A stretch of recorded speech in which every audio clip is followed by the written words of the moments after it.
नमस्कार, मैं हूं करमवीर और आप देख रहे हैं फॉलो अप। साल 2024 के आम चुनावों से पहले विपक्षी एकता पर एक्सपेरिमेंट किया जा रहा है, लेकिन इस एकता की नाव में कांग्रेस, बसपा जैसी कुछ पार्टियां सवार होने में सोच विचार का किनारा ही पकड़े बैठी हैं।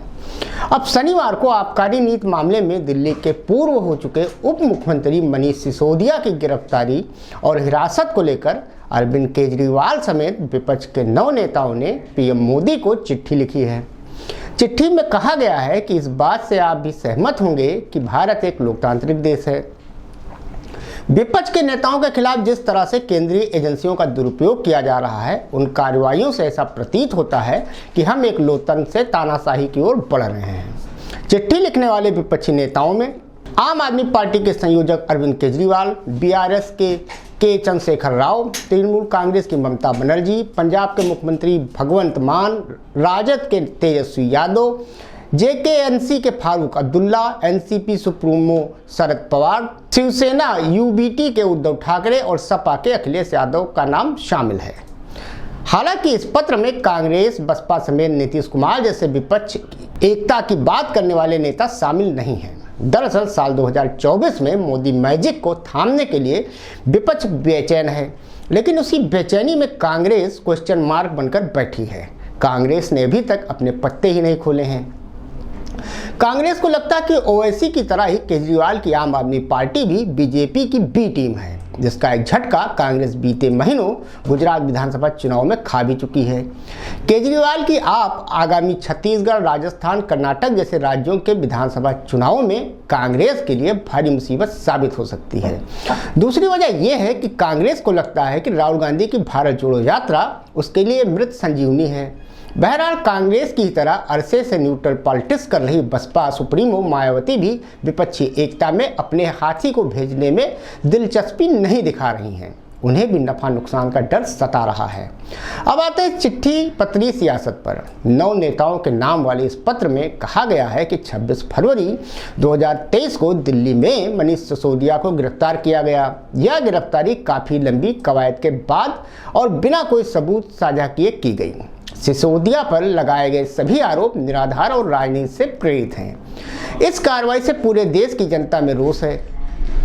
मनीष सिसोदिया को स्कूल शिक्षा में शानदार बदलाव लाने के लिए जाना जाता है। ऐसे में सिसोदिया का गिरफ्तारी दुनिया के सामने राजनीतिक साजिश का उदाहरण पेश करती है। इससे इस बात को भी बल मिलता है कि भारत में लोकतांत्रिक मूल्य भाजपा शासन में खतरे में है। पत्र में आगे कहा गया है कि 2014 में भाजपा के केंद्र की सत्ता में आने के बाद अब तक जिन नेताओं के खिलाफ केंद्रीय जांच एजेंसियों ने मामले दर्ज किए हैं, उनसे पूछताछ की है या उन्हें गिरफ्तार किया है या उनके आवासों या परिसरों पर छापेमारी की है, वे ज़्यादातर विपक्षी पार्टियों से संबंधित हैं। रोचक बात यह भी है कि उन नेताओं के खिलाफ जांच की रफ्तार धीमी पड़ गई जिन्होंने अब भाजपा का दामन थाम लिया है। चिट्ठी में ऐसे नेताओं का उदाहरण भी दिया गया है। कहा गया है कि पूर्व कांग्रेस नेता और अब असम के मुख्यमंत्री हेमंत बिस्वा शर्मा भाजपा के खिलाफ ईडी और सीबीआई ने 2014 और 15 में शारदा चिटफंड मामले में जांच बैठाई थी। हालांकि शर्मा के भाजपा में आने के बाद जांच ठंडे बस्ते में चली गई। चिट्ठी में पूर्व तृणमूल कांग्रेस नेता शुभेंदु अधिकारी और कुल राय का भी जिक्र किया गया है। चिट्ठी में कहा गया है कि महाराष्ट्र के नारायण राणे समेत कई नेताओं के नाम ऐसे ही उदाहरण पेश करते हैं। चिट्ठी में उन विपक्षी नेताओं के बारे में भी बताया गया जो इस वक्त केंद्रीय एजेंसियों की जांच का सामना कर रहे हैं। इनमें लालू प्रसाद यादव, संजय राउत, आजम खान, नवाब मलिक, अनिल देशमुख और अभिषेक बनर्जी के नाम शामिल हैं। चिट्ठी में तमिलनाडु, महाराष्ट्र, पंजाब और दिल्ली जैसे राज्यों में राज्यपाल और सरकार के बीच चल रही तनातनी का भी जिक्र किया गया है। पत्र में यह भी कहा गया है कि विपक्षी दलों द्वारा शासित राज्यों में सरकार के कामकाज में राज्यपाल का हस्तक्षेप बढ़ रहा है, जिसके कारण केंद्र और राज्यों के बीच दूरियां बढ़ रही हैं। देश भर में राज्यपालों के कार्यालय संवैधानिक प्रावधानों का उल्लंघन कर रहे हैं और अक्सर राज्य के शासन में बाधा उत्पन्न कर रहे हैं। वे जानबूझकर लोकतांत्रिक रूप से चुनी हुई राज्य सरकारों को कमजोर कर रहे हैं। चाहे वो तमिलनाडु, महाराष्ट्र, पश्चिम बंगाल, पंजाब, तेलंगाना के राज्यपाल हों या दिल्ली के उपराज्यपाल हों, राज्यपाल केंद्र और राज्यों के बीच दरार की वजह बन रहे हैं। नतीजतन हमारे देश के लोगों ने अब राज्यपालों की भूमिका पर सवाल उठाना शुरू कर दिया है।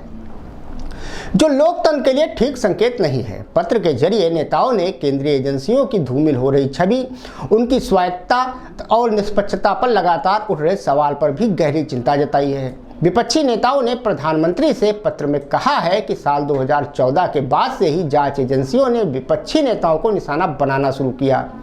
दुनिया पहले से ही संदेह कर रही है कि भारत में लोकतांत्रिक मूल्यों को भाजपा शासन से खतरा है। इस तरह की कार्रवाई से इस संदेश की पुष्टि होती है। यानी कुल मिलाकर पीएम मोदी को लिखे पत्र के बहाने विपक्ष अपनी एकता की टेस्टिंग और पीएम मोदी के रिएक्शन का प्रयोग कर रही है। हालांकि पीएम मोदी अरसे से ऐसे पत्रों का जवाब देने से परहेज करते आए हैं। ऐसे में देखने वाली बात यह है कि जिन जांच एजेंसियों पर विपक्षी सौतन होने का आरोप लगा रहा है, उन पर उसका कितना दबाव बन पाएगा। धन्यवाद।